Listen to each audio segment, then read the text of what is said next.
Today, I'm very excited to introduce you to an amazing woman and friend of mine. Elizabeth is the mom to three beautiful boys and one baby girl. She is passionate about having an emotional connection with her loved ones and helping other moms to do the same thing. Elizabeth uses her platform to share knowledge, motivation, empowerment, encouragement, and helpful tools to change your family legacy. Elizabeth is here to show how emotions don't have to be complicated. Her mission is to help you understand the why and the what, and give you tools to overcome and to manage confusing and overwhelming feelings. Through her exclusive one on one coaching, she helps overwhelmed and stressed moms understand their feelings and teaches them how to communicate their needs in helpful ways.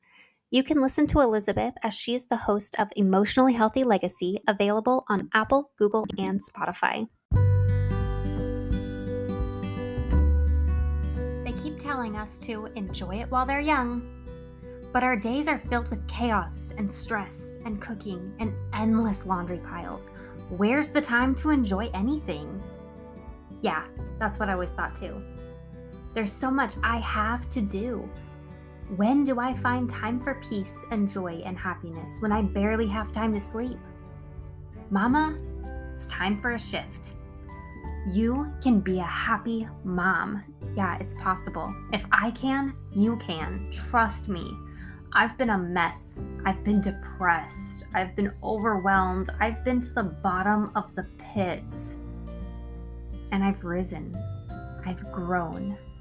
I've bloomed. And it all started when I realized I didn't have to anything.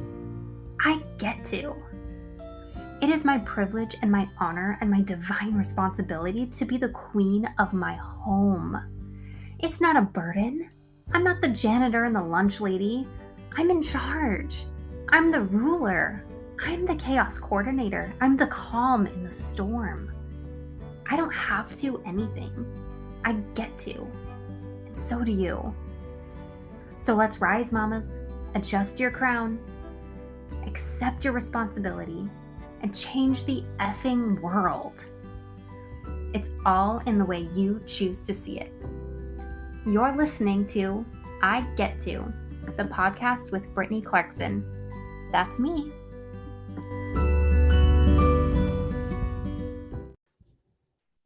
Hello, my friends. Today I'm very excited to introduce you to Elizabeth from Emotionally Healthy Legacy. She is here to talk to us about a very important topic in regards to not doing everything yourself. Hello, I'm so glad to be here. This is one of my favorite topics to talk about is asking for help and how to overcome some of those mindset blocks that we have when it comes to asking for help. Okay, Elizabeth, so let's go ahead and jump into it and let's tell you, or why don't you go ahead and tell my listeners a little bit more about you. Yes. So I am Elizabeth and I have 4 kids. I have 3 boys and a baby girl. So my boys are 10, 7, 5, and a baby girl who's about to be 1.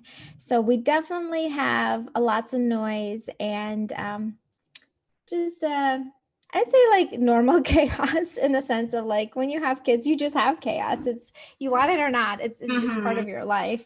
I think it's so unrealistic to just have everything just be so chill and calm all the time. I mean, so many different personalities all in one house, so many kids and boys. You get it. Like you have 3 boys, you know what it's like. It's a little crazy at times. So, and I am actually a stress coach for moms. I help overwhelmed moms reduce the mental stress so they can respond with patience and calm. I believe that oftentimes moms feel like they're failing at motherhood and because they're just constantly yelling and raising their voice and reacting to their day. And the root is they are just so stressed out, overwhelmed, and they have unmet needs.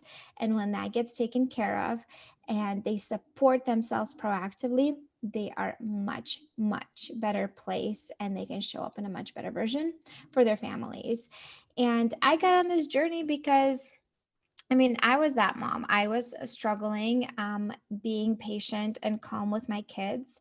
And I bought a course that was teaching me how to prioritize my needs and having like a morning routine. And once I started implementing that and started kind of diving into personal growth, I started to do things proactively to support myself, to set myself up for success. And I noticed how that um, shifted and just changed things so much and how I was showing up for my family as well. And then I was thinking, well, more moms need to know this. There is a better way to do motherhood than survival mode and constantly reacting and being frustrated and annoyed by your kids.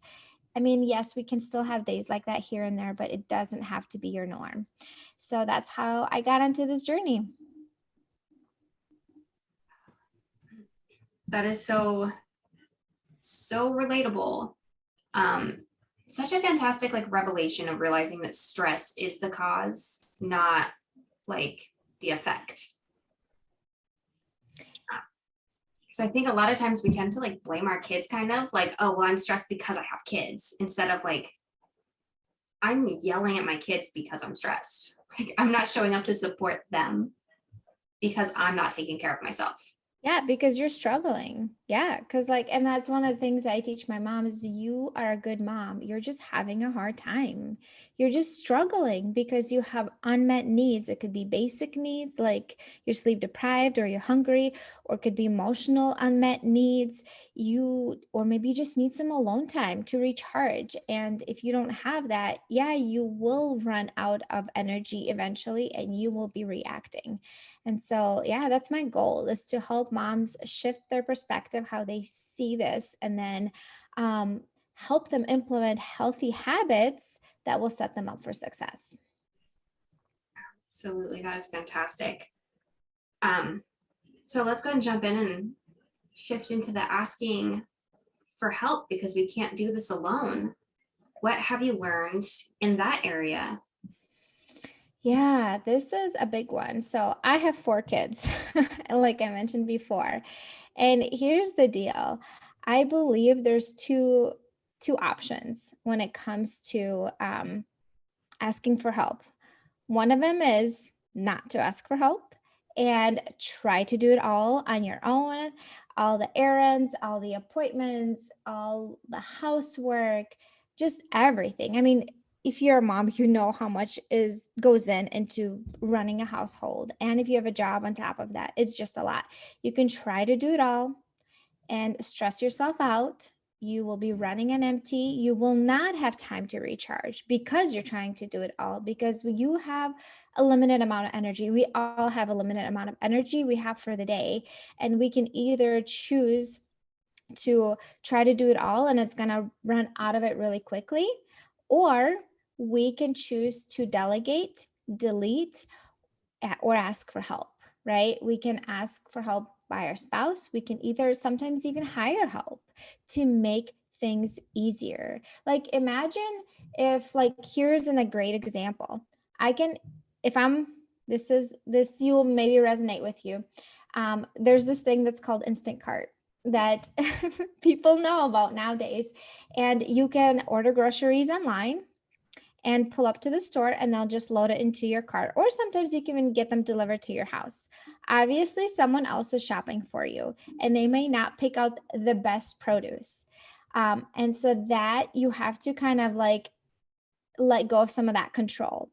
And that's like an example of ways that I ask for help or I hired help, right? I pay for the membership a month. The prices are slightly higher obviously when like they shop for you, but guess what, the amount of stress it takes off my plate is enormous. Trying to go to the store with little kids while grocery shopping and like having them say, oh, can I have this, can I have this, or just spilling something or getting through the line. You know what, I can pay a little bit extra, have somebody do all the grocery shopping for me. And guess what? Instacart is really good at refunding you if they didn't get you the right thing or if it's like in not great shape. And you can even write notes. Hey, can I get the freshest, spinach or whatever over there? And they were pretty good at like picking stuff out that you want. But guess what? It takes up so much stress off your plate. And that's one of the things I choose to delegate to someone else and be a little bit more chill about this. Or I can try to go to the store and like rush and it's nap time and it's just like extra chaos and takes time out of my day. So it's all a mindset shift. What are you willing to let go and delegate? And I remember one of the examples I heard from another influencer that really like resonated with me.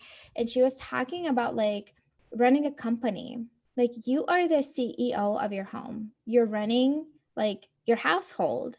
And if you think of any big successful company, does the CEO try to do everything themselves or do they delegate and hire help? They delegate and they hire help. And that's how they can continue to be a CEO. But if they tried to do all the position themselves and not ask for help, they will eventually completely burn out. Mm-hmm. Absolutely. And I would double on and agree with making grocery shopping easier, because I had to do so much mindset work to be okay with doing grocery pickup at first. Because we live where we can't do like Instacart or delivery because they charge like an extra $25 or something to come out this far. So I still have to go to the store, but I have someone else pick it up so I don't have to take all three of my boys in. Especially because it's a bit of a drive. So usually my smallest will fall asleep before we get there. And I was like, what am I doing? Like still grocery shopping with all three of these kids, waking up my baby from a nap to take them all in the store where they just fight over who gets to put their hands on the cart handle. And it was such a nightmare. It's amazing how much work it took to like overcome the guilt I felt sitting there in the parking lot in that spot waiting for someone to bring me my groceries. Like everyone passing by, I would just think like they're thinking that I'm such a lazy mom because like I don't have a disability. I don't need to have my groceries brought out to me. What am I doing taking up this time and space? And I had to realize, you know what? It doesn't matter what they think. Honestly, I'm doing them a favor by not bringing my kids in the store. I get to have this moment to sit here for 5 to 10 minutes and wait for someone else to do this.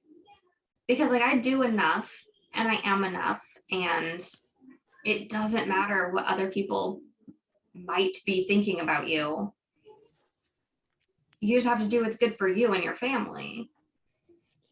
Yeah, for sure. And before we touch on like the guilt and feeling like it's a weakness and releasing some of that control, because that's all mindset shifts that need to happen, right? We talked about, you said you journaled through it. Some of those are things that we really have to work through. I want to give you an example that really like makes a lot of sense to me now as I'm older. So I finished college as a physical therapist assistant, and I used to work at a clinic for about 7 years. And my coworker who was the manager, she had two kids, but they were involved in sports. On the weekends, they would constantly like go to like all these tournaments and like drive to different cities. And she worked full time and maybe even more than full time. She stayed late a lot, and she had all these things that she was doing and all these commitments that she had.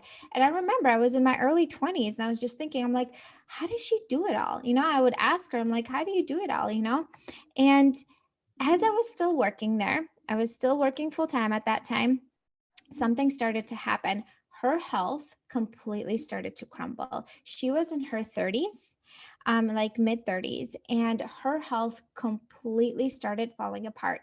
Something just happened and she could not sleep at night. Literally, she just could not sleep. She could not fall asleep. And obviously that affects how you function, right? During the day, because if you have lack of sleep, you cannot focus. She kept making a ton of mistakes at work that somebody had to constantly fix, even though she was the manager of that clinic. She started to have a bunch of digestive issues and like all these things. She started to go a bunch of doctors and they couldn't figure out, all the tests came back like positive, like normal, I guess, because in general, like she was considered healthy because she, she exercised regularly, she ate organic, healthy food, she was considered healthy. And she started to seeing a bunch of doctors and they couldn't figure out what it was. And now I know what it was, right? It was complete burnout, because what eventually happened that she had to completely leave her position and leave the company completely, find a part-time position in a different clinic that did not involve her like being a manager at all. She went to work, she worked half a day, and then she left. And like they had to sell their house because they obviously couldn't afford it anymore, because of the income change. But her life had to flip upside down. It got to a point where like everything had to be literally stopped and just turned around because her body literally shut down. And there's a phrase that I heard that I really like: if you don't pick a day to rest, your body's going to pick it for you. And so if you try to do everything yourself all the time, you will burn out. You're going to be overwhelmed. Your body's going to be super stressed out. Your nervous system is going to be constantly overloaded. And you're going to be really easily triggered by your kids, easily overwhelmed by like little daily things. Like you're going to start developing either headaches or migraines or digestive issues. And like, what can you do? You can delegate, you can delete, you can ask for help. And that's gonna, like, that's what I do. That's what I help moms do in my program, is to shift their mindset and perspective, how asking for help, to release some of that guilt, to release some of that control, right? And so, because those are the biggest things that kind of like hold us back. We feel like it's a weakness to ask for help. We feel guilty. Well, I should be able to do it all. That's what I hear the most. Well, everybody else does it. I feel like I should be able to do it. Like I see that mom over there, my neighbor, she does all these things, and I feel like I should be able to do it all. That's what I hear. Do you resonate with that? Like, does that relate with you? I feel like that's such a big thing with so many moms. What's coming up in me is realizing we do that a lot. We look at other women and think like, well, they're doing all of it, so shouldn't I? But how much of your story do they know? Do they really know what you're doing? Because I don't think we really know that another woman is doing it all. Yeah, and you also don't know what's going on behind closed doors. She Yeah. could be, she might seem like she's got it all together. She's doing it all, but behind closed doors, she's snapping at her husband, at her kids. Her marriage is falling apart because she doesn't have any time to spend time and reconnect with her husband because she's taking on so much on herself, right? Mhm. So when it comes to asking for help, we need to learn to say no to certain things that don't serve us in this season of life. When somebody's asking you for a commitment or some sort of help for you to help someone else, like when you close your eyes and you think about it, are you excited about that commitment? Do you want to show up, or do you feel dread and you're like, oh my gosh, I wish I could say no. I wish I could say no. Because if you have resistance, that is a sign for you to say no. You're going to do it out of resentment and bitterness, and you're not even going to enjoy it, right? Right. You're not going to be able to do it with a happy heart. And then like the other thing is that shifting your perspective from feeling guilty and feeling weak when you ask for help. It's like instead of like, I really like how you change your podcast name, I Get To. Instead of like, now I'm picking up groceries. Now I have to pick up groceries because, my kids don't scream or whatever. It's like, I get to do this. This is a blessing. I get to pick up groceries, save myself time, energy, frustration, stress. I get to do that. And who cares what that lady passing by like thinks? If she's judging, go ahead. That's fine, because this is my life. I get to ask for help because then I can release some of that stress. Like I can give you an example. So a year ago, I had my baby girl and I had a C-section. And I know that for me personally, I don't enjoy cooking. That's always been kind of like a thing that Same. And maybe like one day I have to work on my mindset around it, but it's just not my thing. It's like, I have to cook to feed my family, but I wish I didn't have to. I just don't enjoy it. It's one of those chores that I'm like, I wish I could just delegate, somebody take it off my plate. But I knew that that would stress me out postpartum, try to figure out what to cook. Cause after a couple of weeks, my husband would go back to work and it would be me and 4 kids. Mm-hmm. And I asked my sister-in-law if she could create a meal train. She created a meal train and she did it for like a sign up was for 6 weeks. And I sent it out to all my friends and women at church that I know. And I'm like, hey, if you're able, I would love for you to sign up and bring us a meal postpartum. That would be super helpful. And guess what? I had people sign up and I had meals for 6 weeks straight. I didn't have to do any cooking. And you know how much stress that took off my shoulders, how much overwhelm that took off my shoulders. All I had to do was reheat some food. That's it. And most of the food, when they dropped it off, was already warm and it was right around dinner time. It was the most helpful thing. And I asked for help. I had to overcome and be like, it's not a weakness for me to ask for help. I had to shift the way I talk to myself and say, I get to ask for help. These women want to help me. I'm not making them. They can say no. They don't have to sign up, right? They get to say no. But a lot of these women were either like in a different life stage than I was. Some of them were already like in their 50s. Their kids were all grown up and they love cooking. They're like, oh my gosh, I love cooking. I would cook all day long. I'm like, oh my goodness, thank you for bringing this. Come live at my house. You can cook here. But it was like one of those things. It's like I had to tell myself it's not a weakness. I get to ask for help and reduce stress in my life. Mm-hmm.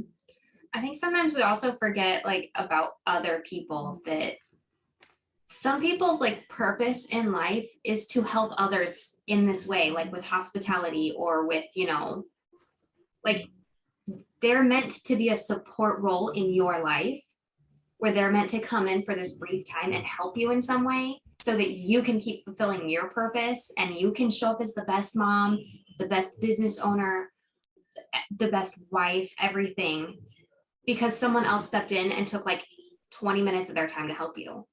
And it just amplifies the amount of time you have because you're not stressed out. You're not having to recover from cooking dinner. Hey, Mama. If you're feeling lost in a mess of motherhood and chaos, let me tell you about this thing that happened to me. I was having a major depressive episode when the most hectic and stressful day came at me. I was feeling so broken and defeated. I felt so unworthy of these beautiful children who depended on me. I couldn't even depend on myself. I was sad. I was miserable. I wanted out of this life. Then it dawned on me in this spiritual kismet kind of way. I have all the tools I need to make my life better. I know how to do it. I know how to not be depressed. I know how to not be stressed. Yet here I am, not doing the things I know I need to do. Mama, I know you've got the answers you need to. But just in case you're having a hard time finding them, I put together the Happy Mom Brain Workbook so you can learn this process that I used for internal healing just the same way that I did it. This is what helped me learn to be a happy mom, and I'm so honored to share it with you. The Happy Mom Brain is available at BrittanyClarkson.com, or just follow the link on the top of the page. And the other thing was like releasing control, right? One of the biggest things we don't ask for help is because we feel like it has to be done just so, right? And like we are afraid that if we ask for help, the other person doesn't get it done the exact same way. And it's also a mindset shift. It's like I choose to release control. I choose to delegate this, and it's okay if it doesn't get done perfectly. An example would be that my oldest son, I have him do his own laundry now. He washes his own laundry, he folds his own laundry and puts it away. He needs reminders and, guidance with that because he doesn't want to do it. And even with my younger two, I have baskets that when I have clean laundry, I put it in those baskets and they get to put their clothes back away. And guess what? They don't fold it the way I would fold it. They just like roll it up and and the socks are just all just thrown into a little, container. And I could try to make sure it's just so and fold it just so and take the time and the energy. But guess what? I used to do that, and I choose now to let it go and be like, it's okay. It doesn't have to be perfect. That is not a priority in life right now. Like, it's just not. And I choose to let it go. I choose to delegate it to my kids and for them to learn to do things on their own. Right. So it's a lot of it comes back to shifting the way you think. And oftentimes you literally need to write down either new mantras or affirmations. And it's like, I choose to delegate this. I choose to let go of control. It's not a weakness for me to ask for help. Like, I get to ask for help and reduce the stress in my life when I do that. Like, you literally can write down those affirmations, whichever one jumps out at you. And the more you repeat it to yourself, like the more like it gets ingrained in your brain, and it's just easier to see things from that new lens. Absolutely. It's funny that you would mention that, because literally in the past couple of days, I've had this this kind of like revelation when it comes to cleaning my home, where I realized that my mom had raised me, that if you're not going to do a job right, don't do it at all. And I don't think she ever anticipated that I would choose to just not do the job at all. And so I've either like not delegated things and said like, I will get to it later when I have time, because I don't have time to do it right now. And then the last week I've been telling myself, like, as I'm scrubbing a section of the shower that I've put off for way too long, it doesn't have to be perfect. It just has to be better. Things don't have to be perfect. They just have to get done to some level. And that also helps me with like when my 5-year-old will start vacuuming up the living room for me, like he just needs to get the big chunks. It doesn't have to be totally perfect. He just has to help. Yeah. And it's letting go of that perfectionist, letting go of that, control, like you said, like your child vacuuming. And I really think a lot of it just comes back to shifting your thoughts. And literally, like, you have a thought that comes to your brain and it says like, this has to be done perfectly, or like if it's not done perfect, then don't do it at all, and you shift your thoughts and you tell yourself, sometimes out loud, sometimes just to yourself, and you're like, no, that is not true. That belief is not serving me. And the new belief is like, I can do it, and it doesn't have to be perfect. I get to do a little bit, and that's going to be just fine, or whatever it might be, one that, we've talked about earlier. I guess the biggest thing is that I want you to walk away remembering is that, like I said in the beginning, you have two choices. You can either try to do it all yourself and not ask for help. You will eventually burn out. You will. And you're not gonna have time to take care of yourself, because oftentimes when we try to do everything ourselves, taking care of ourselves goes on the back burner. And if it's not your mental health, then it's your physical health that's going to crumple, or your marriage or your relationships. Asking for help can be a strength, because you reduce a lot of the stress and overwhelm because you're delegating it to someone else, and life becomes easier. It can be easy. You can choose an easier path. Absolutely. And so where can my listeners find more of you? Yes, you can connect with me. I'm a podcast host as well. Emotionally Healthy Legacy. You can search that on any podcast platforms. And I also hang out on Instagram, Emotionally Healthy Legacy over there. And I can also offer your listeners like a freebie. I have a positive affirmations recording for mamas who struggled and blew up on their kids that day because they were so overwhelmed and stressed out. And the affirmations are about like giving yourself grace and taking care of yourself, prioritizing yourself. So I can send that over to you. You can add that to the show notes. If anyone is interested, they can definitely sign up. That is perfect. I can't wait to look at those myself. All right. Well, thank you so much for coming on today. This is a lot of really great information, and I cannot wait for my listeners to hear it. Yeah, thanks for having me. Thank you so much for listening today. If you could do me a quick little favor and rate and review this podcast, that would mean so, so much to me.